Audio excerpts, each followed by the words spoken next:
अदालत आलिया के सामने मुकद्दस मत्ती की अंजील उसका 26 बाब 57 ता 68 आयात तक।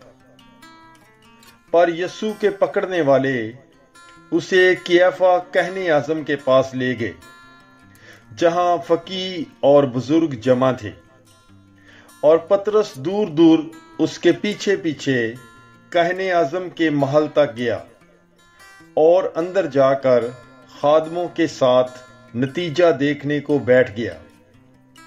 तब कहने आज़म और सब अहले अदालत आलिया यीशु पर झूठी गवाही ढूंढने लगे ताकि उसे कत्ल कराएं, मगर ना पाई।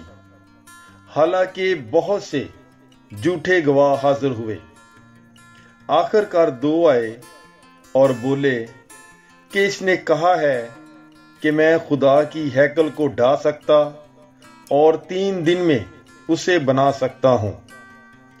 तब कहने आज़म ने उठकर उससे कहा, क्या तू कुछ जवाब नहीं देता? ये क्या है जिसकी तेरे खिलाफ गवाही देते हैं? मगर यीशु खामोश रहा।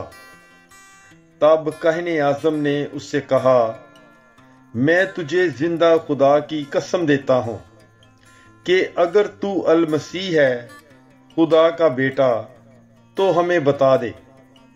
यीशु ने उससे कहा, तूने खुद ही कह दिया है, बल्कि मैं तुमसे कहता हूं कि अब से तुम इब्ने इंसान को अल कादर के दाएं बैठा और आसमान के बादलों पर आता देखोगे। इस पर कहने आज़म ने ये कहकर अपने कपड़े फाड़े कि इसने कुफर बका है। अब हमें गवाहों की क्या जरूरत है?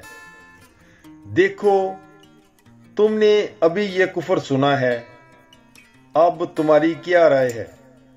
उन्होंने जवाब में कहा, वो कत्ल के लायक है। तब उन्होंने उसके मुंह पर थूका और उसे गूंसे मारे, और दूसरों ने तमाचे मारकर कहा कि ऐ मसीह, हमें नबूवत से बता कि किसने तुझे मारा। पाकलाम के पढ़े और सुने जाने पर खुदावंद की बरकत हो। खुदा का शुक्र हो। God bless you. Bible is life.